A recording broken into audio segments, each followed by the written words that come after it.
Hello everyone, I'm Nakwe from Birds of Play, and in this video, we're going to be taking an in-depth look at the character of Kimahri Ronso from Final Fantasy X.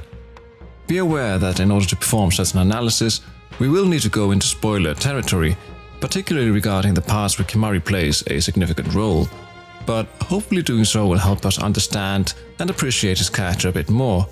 And Kimahri could really use some love, since out of all of Final Fantasy X's playable cast, Kimahri is usually the one who gets the short end of the stick, not being generally as liked or beloved as the other characters, in addition to often being considered useless from a gameplay perspective. But speaking of liking things, if you end up liking the video, please consider subscribing to the channel for more Final Fantasy content, and if you don't like the video, at least consider watching it out of spite. But without further ado, let's talk about why it's not easy being blue.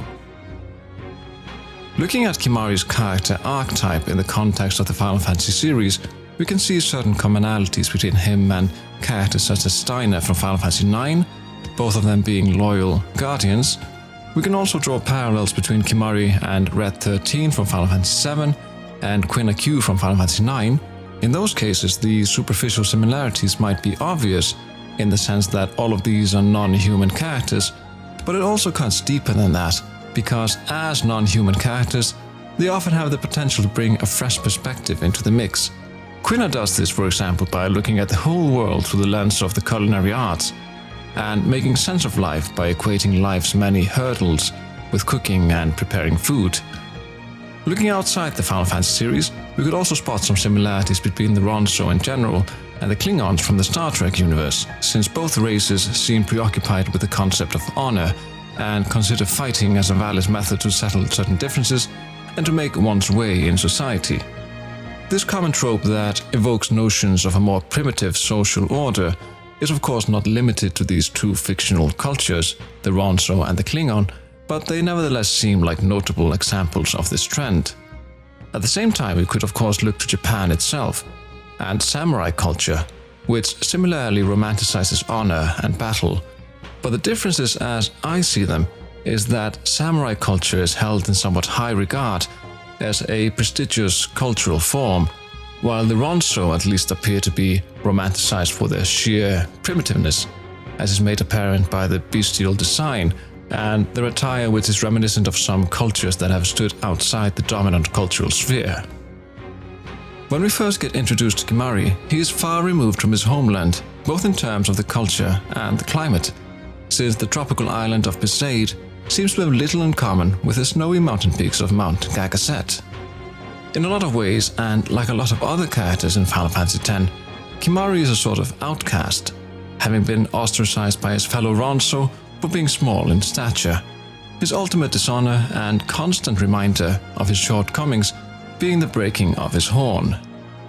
Having nothing left to lose in Ronso society, this makes Kimahri the perfect candidate to explore alternative avenues for redemption, and it seems very fortuitous that it is at this time that Kimahri runs into Auron as he crawls down Mount Gagaset in his final moments, both of them being down on their luck. It is at this time that Auron asks Kimahri to take Yuna, the daughter of High Summoner Braska, to Besaid in order to fulfill a promise he had made to his late friend, and Kimahri, being a Ronso of honor, honors his request. Once there, however, Yuna begs him to stay, and even though it goes beyond the initial call of duty, Kimahri accepts the charge and stays with her, even becoming her first official guardian.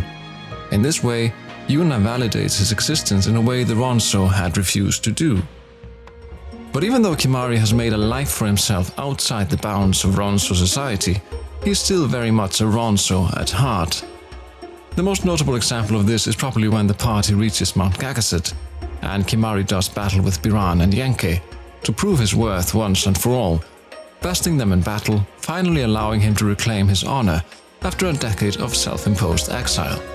This is a very important scene in regard to Kimahri's character, but one thing that is often overlooked is how it pairs with and is set up by another scene, namely when Kimahri attacks Tidus back on Besaid at the beginning of their journey.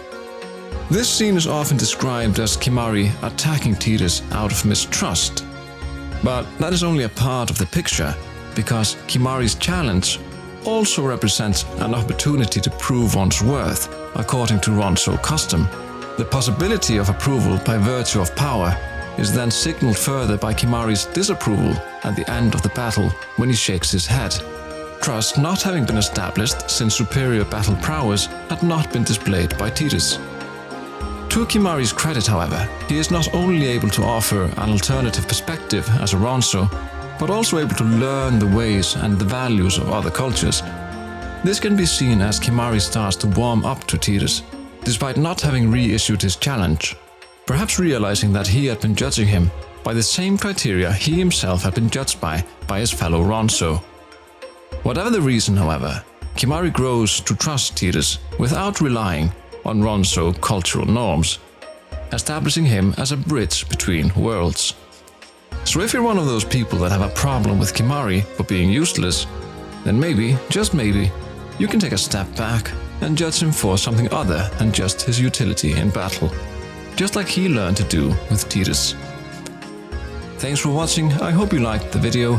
What do you think of Kimahri, and what aspects of his character do you think are most interesting or worth exploring? Don't forget to stay on the lookout for more character analyses coming up, and to hit that subscribe button with your horn. Did you know that watching an entire video without subscribing is considered a dick move in bird culture? Bird sounds caw-caw.